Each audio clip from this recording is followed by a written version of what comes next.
नमस्कार। आज हम बात करेंगे एंटी माइक्रोबियल रेसिस्टेंट की।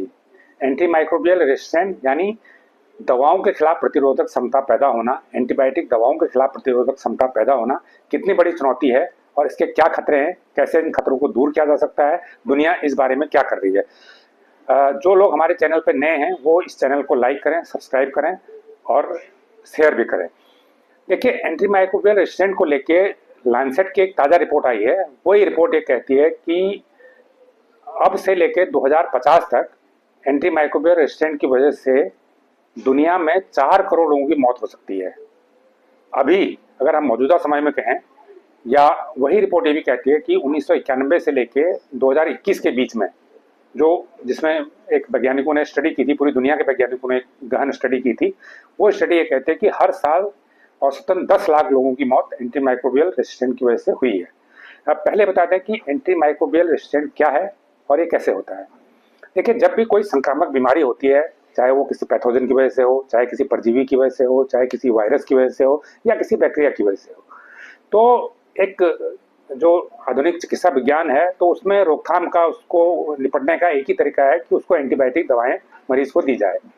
जब मरीज को कोई एंटीबायोटिक दवा दी जाती है तो वो 2 तरीके से काम करती है। एक तो वो वायरस को किल करती है, उसको बढ़ने से रोकती है। दूसरा, शरीर की प्रतिरोधक क्षमता को भी बढ़ाती है। और आमतौर पर एंटीबायोटिक दवाएं जब काम करती हैं तो वायरस बॉडी के अंदर खत्म हो जाता है, मर जाता है और मरीज ठीक हो जाता है। लेकिन ये देखा गया है कि कुछ बीमारियों में जो वायरस या बैक्टीरिया है वो इतना खतरनाक हो चुका है, जैसे ही उसे एंटीबायोटिक दवाएं देती हैं तो वो उसके विरुद्ध लड़ने की क्षमता हासिल कर लेता है और वो दवा को बेअसर कर देता है। उस दवा से भी ज़्यादा ताकतवर वो वायरस हो जाता है। तो ये बड़ी गंभीर समस्या है।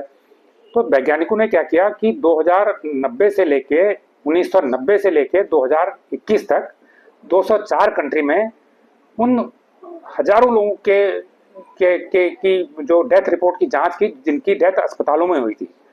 उनके रिकॉर्ड खंगाले गए, उनकी मौत के कारणों की पड़ताल की गई। तो ये पाया गया कि एंटी माइक्रोबियल रेसिस्टेंट की वजह से 10 लाख से ज़्यादा लोग हर साल मर रहे हैं। एक बात तो ये आई।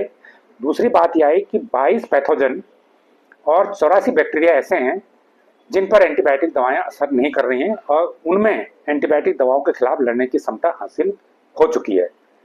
और ये करीब 11 जो किस्म की जो बीमारियां हैं, उन बीमारियों के लिए ये पैथोजन और वायरस जिम्मेदार हैं।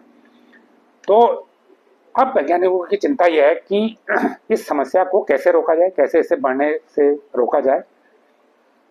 तो देखिए, 2 चीज़ें इसमें। जैसे हम ये कहें कि मान लीजिए कोई एंटी माइक्रोबियल रेसिस्टेंट से डेथ कैसे होती है। देखिए, मान लीजिए किसी व्यक्ति को कोई वायरस का इन्फेक्शन है, मेनिंजाइटिस का इन्फेक्शन है। अब इसकी जो दवा है उसके खिलाफ भी रेसिस्टेंट पैदा हो गया है। उसको एंटीबायोटिक दवा दी गई तो असर नहीं होता है। पहला तो यह है कि अगर किसी मरीज को दवा दी जाएगी बीमारी को ठीक करने की, अगर वो दवा असर नहीं करेगी तो मरीज की बीमारी ठीक नहीं होगी और उसकी डेथ हो सकती है। एक तो खतरा इसलिए है। दूसरा खतरा इसलिए है कि कई बीमारियां संक्रामक होती हैं। अगर आपने मरीज को दवाई दी लेकिन वो ठीक नहीं हुआ तो वो बीमारी क्या है, दूसरे को फैलाएगा, बीमारी का प्रसार बढ़ेगा।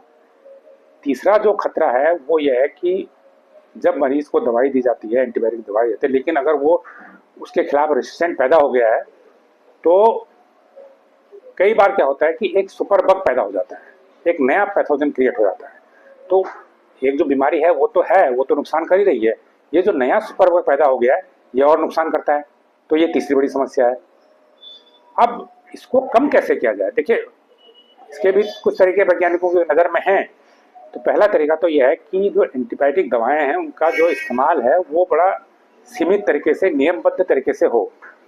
होता क्या है कि भारत जैसे कई देशों में जो लो इनकम कंट्री हैं, वहाँ पर क्या होता है कि एंटीबायोटिक दवाओं को लोग बिना पूछे डॉक्टर से खुद ही खा ले, जैसे ही कुछ हुआ तो एंटीबायोटिक ले ली। एक स्टडी ये भी कहती है कि एंटीबायोटिक दवाओं को अनावश्यक लेने से, बिना वजह लेने से, या कम समय, जब उसका जो कोर्स का समय होता है उससे जल्दी खत्म कर देने से या ज़्यादा समय तक लेने से भी उसके खिलाफ प्रतिरोधक क्षमता पैदा हो जाती है। इसलिए एंटीबायोटिक दवा का इस्तेमाल तभी होना चाहिए जब उसकी ज़रूरत हो। मान लीजिए हल्का सा वायरल फीवर हो गया, तुरंत एंटीबायोटिक ले लो। नहीं, जरूरी नहीं है कि वायरल फीवर में एंटीबायोटिक। बहुत सारे वायरल फीवर होते हैं जो अपने आप ठीक हो जाते हैं 24 घंटे के भीतर, 48 घंटे के भीतर। तो ऐसे में एंटीबायोटिक दवा नहीं लेनी चाहिए। तो ये एक चीज़ पहले ध्यान रखनी हो कि दवा का इस्तेमाल नियमबद्ध तरीके से हो और डॉक्टर की सलाह पे हो और बहुत ज़रूरत पड़ने पर ही हो।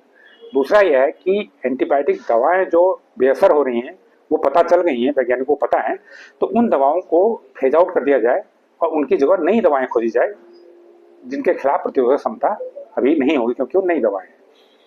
तीसरा तरीका यह है कि जो संक्रामक बीमारियां हैं उनके खिलाफ वैक्सीन बनाई जाए।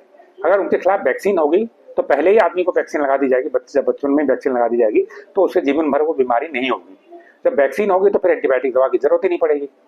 तो ये तीसरा तरीका है। इन तरीकों पर भी वैज्ञानिक बात कर रहे हैं और विश्व स्वास्थ्य महासभा का अभी सत्र शुरू होने वाला है न्यूयॉर्क में, तो वहाँ पर इस पर चर्चा भी होनी है और हर देश के स्वास्थ्य मंत्री वहाँ रहेंगे। भारत में भी इस पर काफ़ी काम हो रहा है और यूएन की कोशिश है कि 2030 तक एंटीमाइक्रोबियल रेजिस्टेंस को कम किया जाए। लेकिन लांसेट की रिपोर्ट कहती है कि अभी ये 10 लाख मौतें सालाना है, लेकिन 2050 तक सालाना मौतें 20 लाख हो जाएंगी।